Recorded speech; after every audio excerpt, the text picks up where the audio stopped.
Hi guys, welcome to our channel.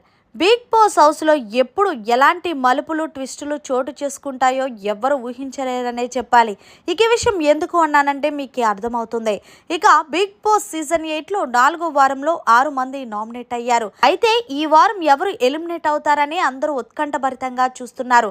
అయితే అందరూ సోనియానే eliminate అవ్వాలని, సోనియా ఎలిమినేట్ అవుతేనే నిఖిల్ ఆట బాగుంటుందని బయట కామెంట్స్ వినిపించాయి. సో ఎట్టకేలకు మనకి తెలిసిన ఇన్ఫర్మేషన్ ప్రకారం సోనియాని ఎలిమినేషన్ చేస్తున్నారని తెలిసిందే.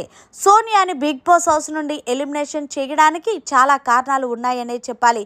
ఎందుకంటే నిఖిల్ తన గేమ్ కన్నా సోనియాపై ఫోకస్ పెట్టడం, అలాగే సోనియా కూడా పెద్దగా ఆట ఆడిందేమీ లేదు.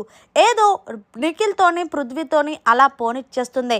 ఇక సోనియా ఎలిమినేట్ అవ్వడానికి చాలా కారణాలు ఉన్నాయి. ఆమె ఆట ఆడకుండా పక్క వాళ్ళ ఆట చెడదొబ్బడమే కాకుండా ఎక్కువగా నోరిచ్చుకొని హౌస్లో పడిపోతూ ఉంటుంది. అంతేకాదు చిన్నోడు పెద్దోడు అంటూ తిరుగుతూ ఉంటుంది. ఇంకా ఆడియన్స్ ఏం కోరుకుంటారు? ఎవరైనా అమ్మాయి మంచిగా గేమ్ ఆడాలి, మంచి ఆడపూలిలా ఉండాలనుకుంటారు, కానీ ఊసర వెళ్ళేలా రంగులు మార్చాలనుకోరు కదా. ముఖ్యంగా అయితే నిఖిల్ ఆట చెడదొబ్బడం వల్లే సోనియా ఈ వారం ఎలిమినేట్ అయ్యి తన ప్రయాణాన్ని ముగించుకొని బయటకు వచ్చేస్తుందని ఫిక్స్ అయ్యారు. మరి చూడాలి, బిగ్ బాస్ సీజన్ 8లో సోనియాకి పడిన తక్కువ ఓటింగ్తో హౌస్ నుండి బయటకు వస్తుందా, లేకపోతే బిగ్ బాస్ ఏమన్నా మార్పులు చేర్పులు చేసి ఓం ఆదిత్యని బయటికి పంపించేసి సోనియాని సేవ్ చేస్తాడా చూడాలి.